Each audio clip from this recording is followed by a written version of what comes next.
नाही सोडणार अण्णा. त्या श्रावणी पोटी आमच्याशी खोटं बोलते ही. हा शोभे, तिच्या पोटात बाळ आहे याचं तरी भान ठेव. हात सोड तिचा, नाही तर मी विसरून जाईन की तू माझी लेक आहेस म्हणून.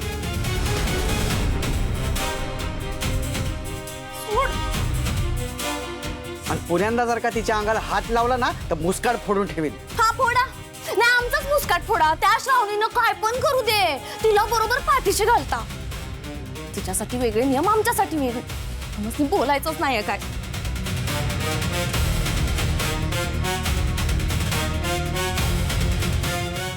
सानेब, तुला त्रास नाही ना होत आहे?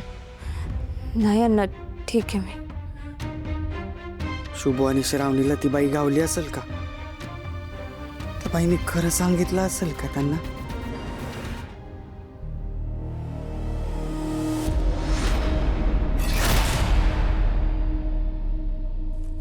कोण आहे तुम्ही आणि आमच्या घरात कशाला आलात? मला तुमच्याशी बोलायचंय.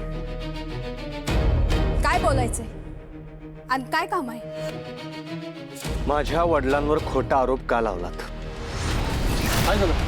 अहो साहेब, या माणसानं भर रस्त्यात माझा हात पकडलाय.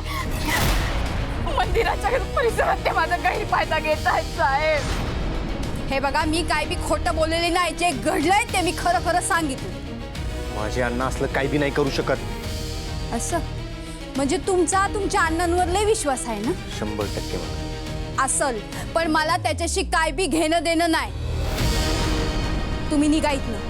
मला तुमच्याशी काय बी बोलायचं नाही.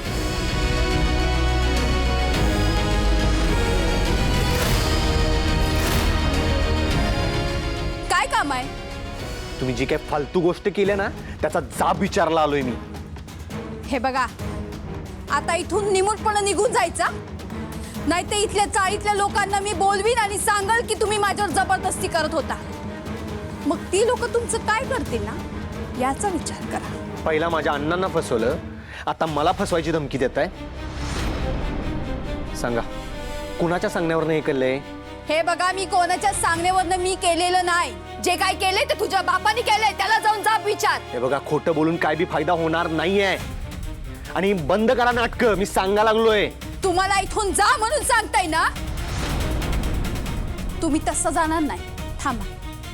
वाचवा, वाचवा, मला कोणीतरी माझ्या घरात हात जबरदस्ती घुसलाय. वाचवा.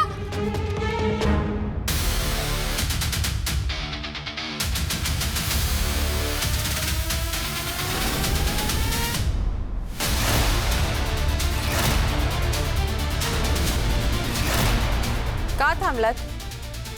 ओरडा, करा ना ओरडा ओरडा. मी पण बघतेच चाळीतलं कोण येतंय तुम्हाला वाचवायला ते.